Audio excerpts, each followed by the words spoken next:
Les problèmes digestifs à la ménopause. Pourquoi nous les avons, ces problèmes digestifs?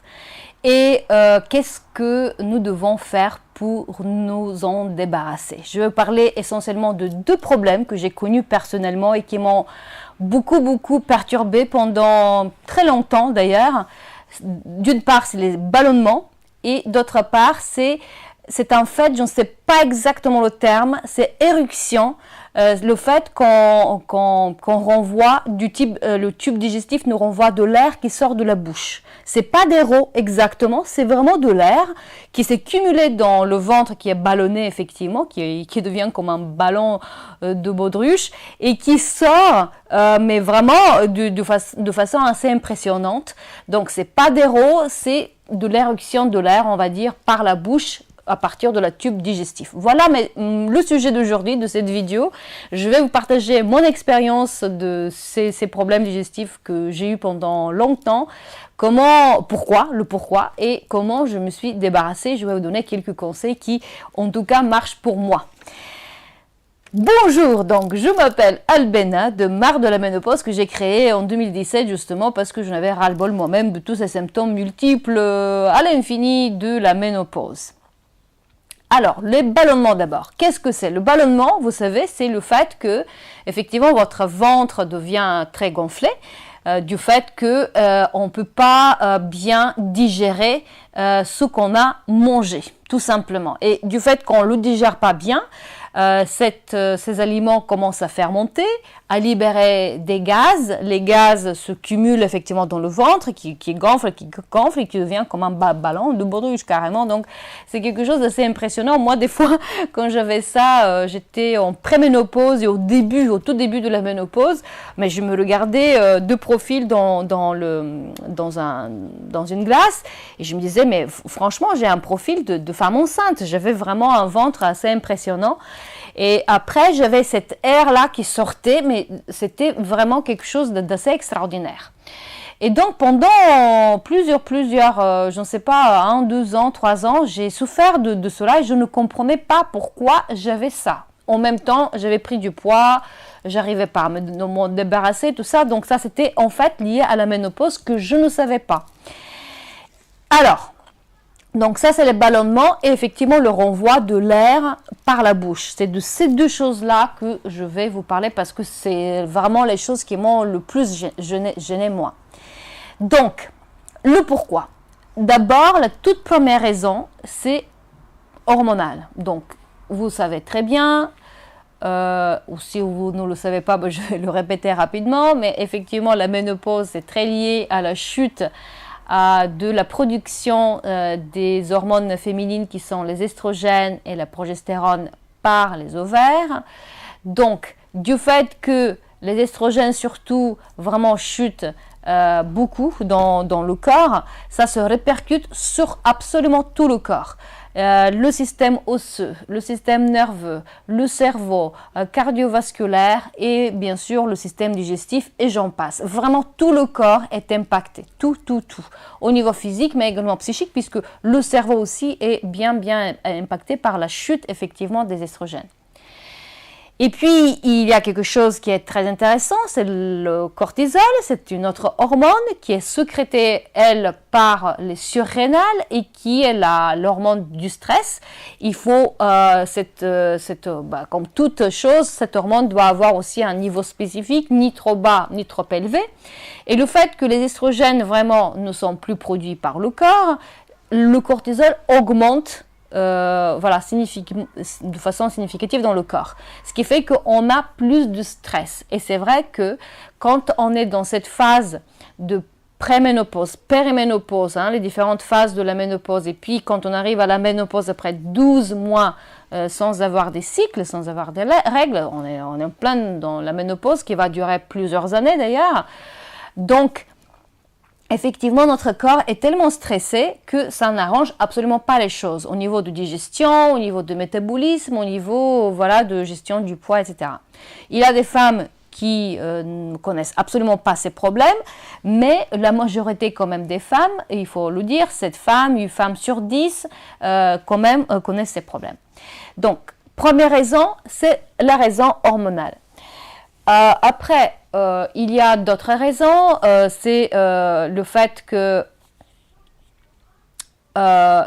de ce qu'on mange, la deuxième c'est le stress, le fait qu'on est stressé, donc ça n'arrange pas les choses, donc ça répercute sur la digestion. Et troisième raison, c'est les aliments qu'on met dans notre corps. Voilà, qu'est-ce qu'on met dans notre tube digestif, qu'est-ce qu'on met dans l'estomac, qu'est-ce qu'on met dans les intestins, parce que tout ça, ça part de là. Qu'est-ce qu'on mange exactement?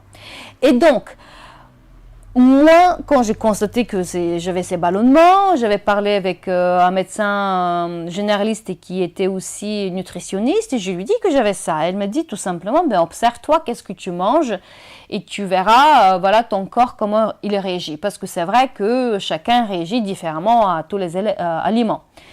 Donc j'ai commencé à m'observer. Effectivement, j'ai constaté que quand je mangeais du pain, j'avais des ballonnements.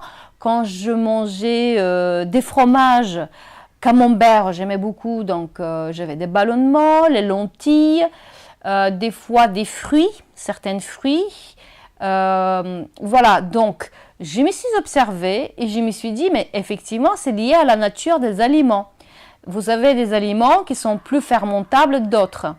Et de manière générale, les aliments qui contiennent du sucre fermentent plus que d'autres. Donc le pain, par exemple, il contient du sucre, donc voilà, il fermente. Tout ce qui est du registre laitier, par exemple, le lait de vache, donc il a plein d'études, tout le monde en parle partout, donc vous pouvez regarder si cela vous intéresse, si vous voulez approfondir la question, mais on sait très bien que le lait de vache, effectivement, n'est pas bien adapté au corps humain.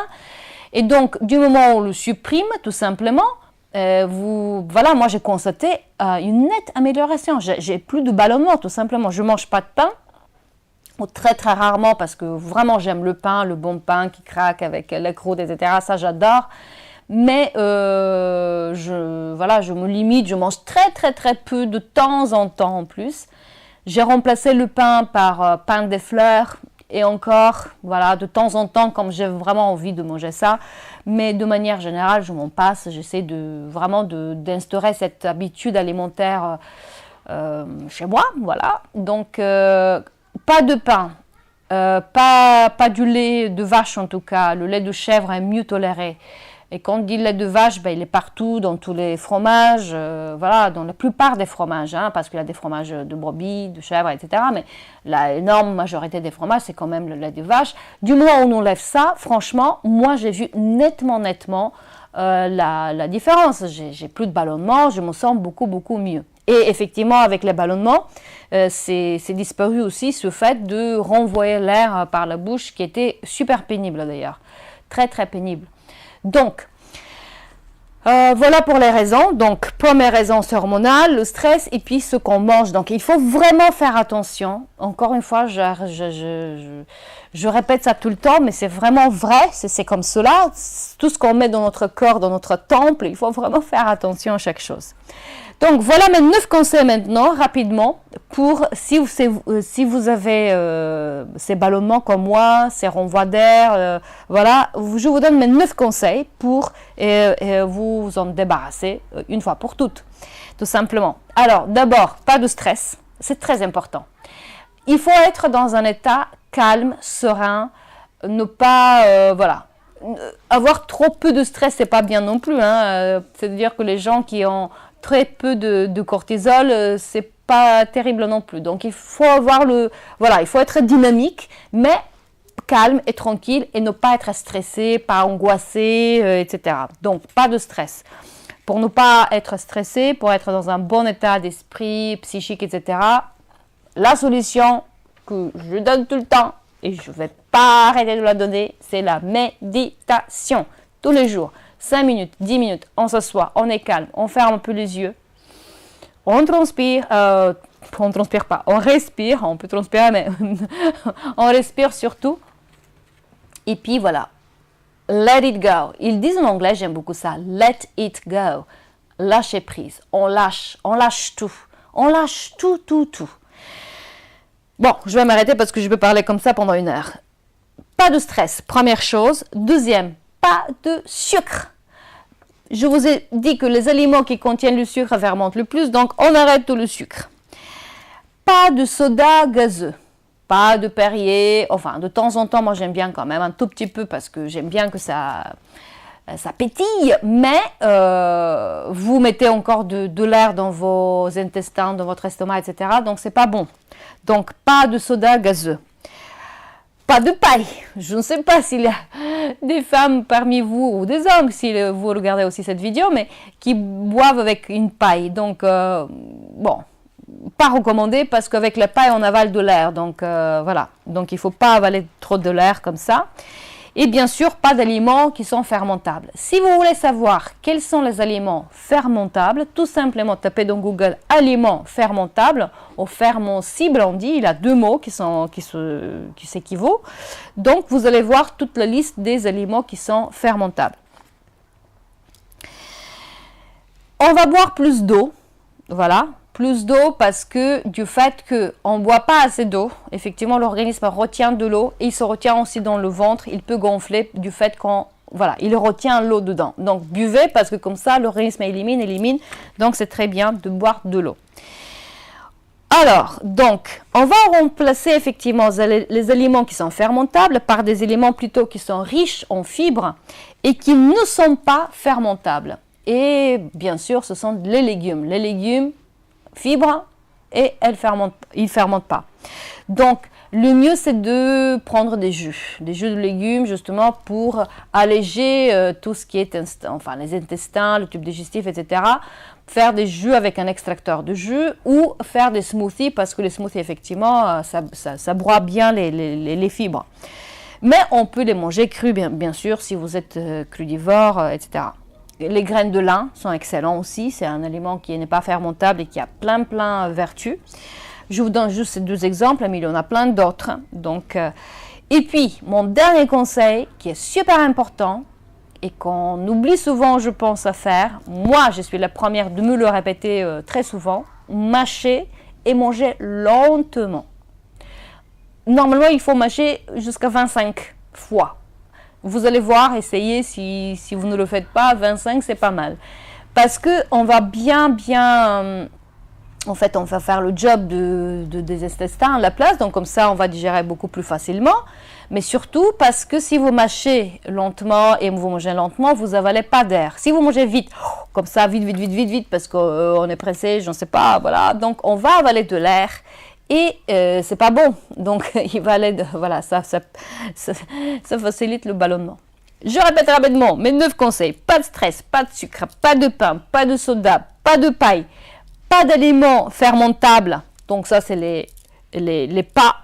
Et puis par contre, de l'eau, des aliments qui sont non fermentables et qui sont riches en fibres, et mâcher et manger lentement. Voilà, ça c'était pour rapidement pour aujourd'hui. Merci de m'avoir écouté, mes chers celles qui ont marre de la ménopause comme moi. Abonnez-vous à cette chaîne. Si vous avez aimé la vidéo aussi, likez. Vous pouvez toujours télécharger mon petit cadeau qui se trouve quelque part dans un lien au-dessous de cette vidéo. Je vous embrasse fort. Je vous aime les et je vous dis à une prochaine vidéo. Ciao, ciao.